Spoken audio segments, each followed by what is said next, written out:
আপনারা নিশ্চয়ই জানেন এতক্ষণে বিজেপির একজন বিধায়ক, যিনি পশ্চিমবঙ্গ বিধানসভার বিরোধী দলনেতা শুভেন্দু অধিকারী, তার এর আগেও আমরা বিভিন্ন সময় তার কটূক্তি আমরা দেখেছি টেলিভিশনের পর্দায়।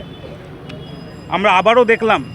আপনার প্রত্যেকে জানেন রাহুল গান্ধীজি কন্যাকুমারী থেকে কাশ্মীর অবধি হাঁটবার পর ভারত জোড়ো ন্যায় যাত্রা, যেটা মণিপুর থেকে মুম্বাই অবধি স্টার্ট হয়েছে, সেটা যখন আসামে বারংবার বিজেপি সরকারের দ্বারা বাধাপ্রাপ্ত হওয়ার পরে যখন পশ্চিমবঙ্গে এন্টার করলো, বিজেপির জমি পায়ের নিচ থেকে সরতে আরম্ভ করলো। সেই ভয়ে যখন সাংবাদিকরা তাকে রাহুল গান্ধীকে নিয়ে প্রশ্ন করেন, তখন সেই সাংবাদিকদের সামনে, সে টিভি চ্যানেলের সামনে, সে রাহুল গান্ধীকে নিয়ে অশ্লীল ভাষায় প্রয়োগ করেন।